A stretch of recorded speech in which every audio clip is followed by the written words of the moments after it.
Hi చెల్లెలు, అందరూ ఎలా ఉన్నారు? బాగున్నారా? నేనైతే చాలా బాగున్నానండి. Welcome back to our channel మాది వర్మ వ్లాగ్స్. సో ఇవాళ స్పెషల్ ఏంటంటే బెస్ట్ స్పెషల్ అండి, నా మోస్ట్ ఫేవరెట్ అనమాట. ఇది వచ్చేసి మష్రూమ్స్ అనమాట. మష్రూమ్స్ అండ్ జీడిపప్పు మసాలా కర్రీని అయితే చూపించేస్తున్నాను. మీరు వీడియోని స్టార్టింగ్ నుంచి ఎండ్ వరకు స్కిప్ చేయకుండా చూడడానికి ప్రయత్నం చేసేయండి. కొన్ని టిప్స్తో కర్రీని ఏ విధంగా సింపుల్గా ప్రిపేర్ చేసేసుకోవచ్చో నేను ఈ వీడియోలో పూర్తి డీటెయిల్స్ అయితే ఇచ్చేస్తున్నాను అనమాట. ముందుగా మష్రూమ్ చూసారు కదండి, ఈ విధంగా మధ్యలో కట్ చేసేసుకుని లైట్గా పీలప్ చేసేసుకోవాలి. లైట్గా మనం జస్ట్ ప్రెస్ చేస్తూ తీసామంటే పీల్ వచ్చేస్తుంది అనమాట. తర్వాత ఒక బౌల్లో చిటికెడు సాల్ట్ని యాడ్ చేసేసుకొని మనం కట్ చేసి వేసుకున్న ముక్కలన్నిటిని కూడా అందులోకి ట్రాన్స్ఫర్ చేసేసుకోవాలి. ఎందుకంటే మష్రూమ్ అనేది ఆలులా వెంటనే బ్లాక్ అయిపోతుందండి. సో అందుకని చెప్పేసి మీరు ఒక బౌల్లో సాల్ట్ని యాడ్ చేసేసుకొని ఇలాగ ఒక్కొక్క మష్రూమ్ని కూడా మీకు నచ్చిన షేప్స్లో కట్ చేసేసుకోండి. నాకైతే ఆ విధంగా కట్ చేసుకోవాలనిపించింది. సో అందుకని చెప్పేసి 2 పీసెస్గా అయితే కట్ చేసుకుంటున్నాను అంతే. మీరు కావాలనుకుంటే ఇలా 1 పీస్లో కూడా యాడ్ చేసేసుకోవచ్చు.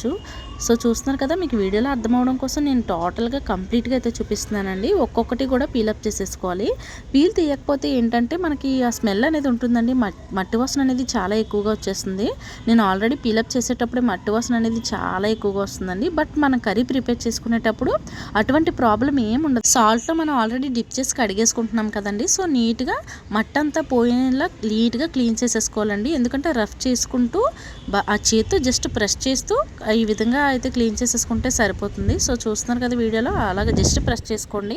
ఎందుకంటే ఎక్కువగా ప్రెస్ చేశారంటే కనుక మన మష్రూమ్ అనేది పీసెస్ అయిపోతుంది అనమాట. సో ఎక్కువగా మిక్స్ చేయకుండా జస్ట్ ఈ విధంగా కడిగేసుకుంటే చూస్తున్నారు కదా ఎంత ఫ్రెష్గా ఉందో. మన సాల్ట్ వాటర్లో యాడ్ చేయడం వల్ల అదే ఫ్రెష్నెస్ అయితే ఉంటుందండి. తర్వాత ఒక పెద్ద మిక్సీ జార్ అయితే తీసుకోండి. మిక్సీ జార్ తీసుకున్న తర్వాత ఇందులోకి మనం బిర్యానీ మసాలాలు ఉంటాయి కదండి, చిన్న మసాలాలని ఎక్కువగా యాడ్ చేసేసుకోవద్దు. జస్ట్ బిర్యానీ హోల్ గరం మసాలాలో మీకు కావాలితే ఎక్కువగానే యాడ్ చేసుకోండి. నేనైతే జస్ట్ లైట్గా వేసుకున్నానండి. ఎందుకంటే మనకి ఘాటు ఎక్కువగా తెలిసిందనుకోండి టేస్ట్ అంత బాగుండదు. సో తర్వాత వచ్చేసి చిన్న అల్లం ముక్కను కూడా తురిమేసుకుని వేసుకుంటున్నాను. తర్వాత పచ్చి కొబ్బరి అండి, ఇది 1 ఇంచు పచ్చి కొబ్బరిని కూడా కట్ చేసి వేసుకోండి. తర్వాత 2 పెద్ద సైజు టమాటాలను యాడ్ చేసుకుంటున్నాను. తర్వాత వచ్చేసి 4-5 జీడిపప్పు పలుకుని నానబెట్టేసుకుని వేసుకోండి. ఒక 1/2 అవర్ ముందు నానబెట్టేసుకుంటే సరిపోతుంది. తర్వాత ఇందులోకి 1 కప్పు పెరుగును కూడా యాడ్ చేసుకుంటున్నాను. కప్పు అంటే ఇది ఒక 2 or 3 స్పూన్స్ పెరుగు వస్తుందండి అంతే. మీకు కావాలితే ఎక్కువగా యాడ్ చేసుకోండి. నాకైతే సరిపోతుంది అనమాట. మొత్తాన్ని కూడా ఈ విధంగా పేస్ట్ చేసేసుకొని మనం ప్యూరీలాగా అయితే చూస్తారు కదా, ఎక్కువ వాటర్ అయితే యాడ్ చేయకూడదండి. కొద్దిగా వాటర్ని యాడ్ చేసుకుంటూ థిక్ కన్సిస్టెన్సీ ప్యూరీ వస్తే సరిపోతుంది. తర్వాత ఇది వచ్చేసి కర్రీలోకండి 2-3 లవంగాలు, చిన్న చెక్క, 1 ఆకు సరిపోతుంది అనమాట, బిర్యానీ ఆకు. తర్వాత 2-3 ఆనియన్స్ని కట్ చేసేసుకొని 1 కరివేపాకు, 2 పచ్చిమిర్చి చీలికలు అయితే సరిపోతాయి అనమాట. సో రెడీగా కట్ చేసి పెట్టేసుకున్నాను నేను, అందుకే మీకు వెంటనే చూపించేస్తున్నాను. సో తర్వాత వచ్చేసి మీకు కావాలనుకుంటే 1 గుప్పెడు జీడిపప్పులను కూడా యాడ్ చేసుకోండి. మనం చేసేదే జీడిపప్పు మష్రూమ్ మసాలా కర్రీ కదండి. మెయిన్ ఇంగ్రీడియంట్ అంటే జీడిపప్పు అనమాట. 1 గుప్పెడు జీడిపప్పును కూడా తీసుకున్నాను. సో ఈ విధంగా సోక్ చేసేసుకొని పక్కన పెట్టేసుకొని రెడీగా పెట్టేసుకోవాలన్నమాట. తర్వాత బాండీ పెట్టేసుకొని బాండీ హీట్ వరకు ఉండిచ్చేసి తర్వాత ఇందులోకి కొద్దిగా 1 స్పూను నెయ్యిని కూడా యాడ్ చేసుకుంటున్నాను. మీకు కావాలనుకుంటే ఆయిల్నే యూజ్ చేయండి. నెయ్యి నచ్చకపోతే స్కిప్ చేసేయచ్చండి. నాకైతే నెయ్యి కొద్దిగా యాడ్ చేయాలనిపించింది, అందుకని 1 స్పూన్ మాత్రమే వేసుకున్నాను అనమాట. నెయ్యి అంతా ఈ విధంగా మెల్ట్ అయ్యేంత వరకు ఉండిచ్చేసి మనం ప్రాసెస్ చేసేటప్పుడు ఎప్పుడన్నా కర్రీ ప్రాసెస్లో ఫస్ట్ స్లిమ్ టు లో ఫ్లేమ్లో పెట్టుకోవాలండి. హై ఫ్లేమ్లో పెట్టేశారంటే కనుక వెంటనే అన్నీ మాడిపోతాయి. సో మనం సిమ్లోనే పెట్టాం కాబట్టి జీడిపప్పులను కూడా యాడ్ చేసేసుకొని గోల్డెన్ బ్రౌన్ కలర్ వచ్చేంత వరకు ఈ విధంగా ఫ్రై చేసేసుకున్నానండి. కాజును కూడా ఫ్రై చేసేసుకున్న తర్వాత ఒక బౌల్లోకి అయితే తీసేసుకున్నాను. గోల్డెన్ బ్రౌన్ కలర్ వచ్చేంత వరకు జస్ట్ ఫ్రై చేసుకున్నాను అంతే. మనం జీడిపప్పుని ఎక్కువగా ఫ్రై చేసామంటే బ్లాక్ కలర్లోకి మారిపోతాయండి. ఎందుకంటే ఆల్రెడీ మనం ఫ్రై చేసిన వెంటనే తీసేస్తాం కదా, అది కలర్ అయితే చేంజ్ అయిపోతూ ఉంటుంది. మీరు ఎక్కువసేపు ఉండిచ్చేసారంటే కనుక మాడిపోతాయి. ఇందులోకి 2 స్పూన్స్ ఆఫ్ ఆయిల్ కూడా యాడ్ చేసుకుంటున్నాను నేను. ఆయిల్ యాడ్ చేసుకుంటే మనకు కన్సిస్టెన్సీ కరెక్ట్గా సరిపోతుంది. ఎక్కువగా అయితే యాడ్ చేయొద్దండి. ఆయిల్ ఎక్కువగా అయిపోయినా కూడా మన కర్రీ ప్రిపేర్ అయ్యేపటికి ఎక్కువగా అయిపోతుంది ఆయిల్ అనేది. సో తర్వాత ఇందులో కొద్దిగా జీలకర్రను అయితే యాడ్ చేసుకుంటున్నాను. జీలకర్ర చిట్లను ఇవ్వాలండి. మసాలా దినుసులు కూడా ముందు చూపించాను కదా, వాటిని కూడా వేసేసుకొని పచ్చివాసన అనేది పోయేంత వరకు ఫ్రై చేసుకుని తర్వాత ఇందులోకి మనం ముందుగా చూపించాం కదా ఆనియన్స్ని కూడా వేసేసుకొని ఆనియన్స్ మొత్తం బాగా పచ్చివాసన అనేది మొత్తం పోవాలండి. ఎందుకంటే ఇది మసాలా కర్రీ కదా, సో ఆనియన్స్లోనే మెయిన్ టేస్ట్ అనేది ఉంటుందన్నమాట. ఈ విధంగా ఉన్నప్పుడు మీరు వెంటనే యాడ్ చేసేసుకుంటే కనుక ఒక్కొక్కటి టేస్ట్ అనేది అంత బాగుండదు, పచ్చిగా ఉంటుంది. మీరు వీడియోని అలా చూస్తూ ఉండండి, మీకే అర్థం అర్థమవుతుంది. ఆనియన్స్ గోల్డెన్ బ్రౌన్ కలర్ రావాలన్నమాట. ఆనియన్స్ ఎంత బాగా ఫ్రై అయితే మన కర్రీకి టేస్ట్ అంత బాగుంటుందండి. సో చూస్తున్నారు కదా, ఈ విధంగా సిమ్ టు లో ఫ్లేమ్లో పెట్టేసుకుని ఆనియన్స్ని కూడా గోల్డెన్ బ్రౌన్ కలర్ వచ్చేంత వరకు మిక్స్ చేసుకుంటూ బాగా కలుపుకుంటూ ఆనియన్స్ని ఫ్రై అవ్వనివ్వాలి. ఎందుకంటే బాగా ఫ్రై చేయమని ఎందుకంటున్నానంటే ఈవెన్గా ఫ్రై అవుతుంది అనమాట ఆనియన్ అనేది. సో తర్వాత ఈ విధంగా గోల్డెన్ బ్రౌన్ కలర్ వచ్చిన తర్వాత ఇందులోకి మనం ముందుగా ప్రిపేర్ చేసి పెట్టుకున్నాం కదండి మసాలా ప్యూరీని కూడా యాడ్ చేసేసుకోండి. ఒకటి మెయిన్ థింగ్ ఏంటంటే గుర్తుపెట్టుకోండి, లో టు స్లిమ్లో పెట్టుకొని మిక్స్ చేస్తూనే ఉండాలి. ఎందుకంటే మనం మసాలాని ప్రిపేర్ చేసి వేసుకున్నామండి, దానికి తోడు ఇందులో కొబ్బరి కూడా ఉందన్నమాట. కొబ్బరి ఏంటంటే తొందరగా అడుగు పట్టడానికి అయితే అవకాశం ఉంటుంది. సో ఈ విధంగా బాగా మిక్స్ చేసుకుంటూ ఆయిల్ అనేది పైకి తేలేంత వరకు కలుపుతూ ఉండాలన్నమాట. అడుగు పట్టేస్తుందని చెప్పాను కదా, మీరు ఆల్రెడీ చూడొచ్చు ఉండే కొలది దగ్గర పడుతూనే ఉందండి మసాలా అయితే. సో ఈ విధంగా మిక్స్ చేసుకుంటూ మనకు పచ్చివాసన అనేది అస్సలు ఉండకూడదండి. కొబ్బరి వేసాం, టమాటా వేసాం, పెరుగు మెయిన్ థింగ్ పెరుగు వేసాం అనమాట. సో ఇవన్నీ కూడా బాగా మిక్స్ అయ్యేంత వరకు మిక్స్ చేసుకుంటూ కలుపుకుంటూ ఉండాలి. నేనైతే ఎక్కువగా మిక్స్ చేసిందే చూపిస్తున్నాను. సో ఫైనల్ స్టేజ్ వచ్చేసి ఇదనమాట.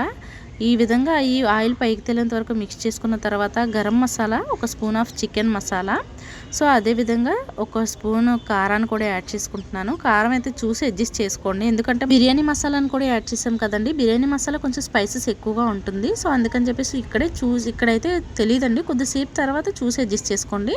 తర్వాత 2 స్పూన్స్ ఆఫ్ సాల్ట్ని కూడా యాడ్ చేసేసుకొని ఈ మసాలాలన్నీ మన మసాలా గ్రేవీ అయ్యేంత వరకు, పచ్చివాసన అనేది పోయేంత వరకు మసాలాలన్నీ బాగా కలుపుతూ ఉండాలండి. ఆల్రెడీ మీరు చూడొచ్చు అడుగు పట్టేస్తుంది అనమాట. ఈ విధంగా కలుపుతూ బాగా కలుపుకుంటూ మసాలా పచ్చివాసన అనేది పోయి ఆయిల్ పైకి తేలేంత వరకు కలుపుకుంటూ దగ్గర పడనివ్వాలి. వెంటనే వాటర్ అనేది యాడ్ చేయకూడదండి. మనం ముందు మసాలా ఏ విధంగా ప్రిపేర్ చేసుకున్నామో ఈ మసాలాలను కూడా దానికి పట్టేంత వరకు ఉండిచ్చేయాలి. తర్వాత మనం సోక్ చేసి పెట్టుకున్నాం కదండి మష్రూమ్స్ని కూడా యాడ్ చేసేసుకోండి. మష్రూమ్స్ యాడ్ చేసిన వెంటనే మెల్లమెల్లగా కలుపుతూ ఉండాలండి. ఎందుకంటే మనకు ఆల్రెడీ మష్రూమ్స్ స్పాంజీలా ఉంటుంది కదా, ఎక్కువగా మిక్స్ చేశారంటే కనుక మనకి పీసెస్లా విడిపోతుంది అనమాట మష్రూమ్ వచ్చేసి.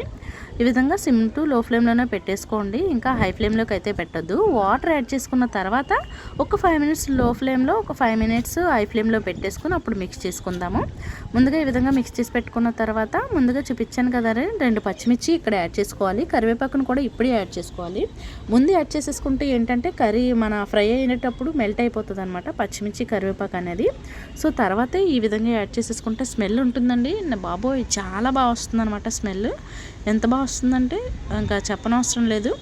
చాలా తినడానికి రెడీగా ఉంది అన్నట్టుగా అనిపించేసింది. ఇది జస్ట్ ఫ్రైలా అనిపించింది. బట్ కాకపోతే మష్రూమ్ ఇంకా ఉడకదు కాబట్టి మీకు కావాలనుకుంటే ఇక్కడే ఫ్రై కింద అయితే స్టాప్ చేసేసుకోవచ్చు. మనకి గ్రేవీ కావాలనుకుంటే కనుక వాటర్ కన్ఫామ్గా యాడ్ చేసేసుకోవాలి.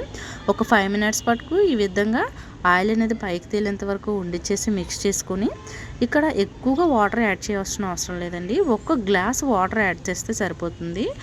మరీ ఎక్కువగా వాటర్ ఎక్కువైపోయిందంటే కనుక మనకి పులుసు అయిపోతుంది, గ్రేవీ రాదనమాట. సో గ్రేవీలో రావాలనుకుంటే 1 గ్లాస్ వాటర్ని యాడ్ చేసుకుంటే మీరు సరిపోతుంది.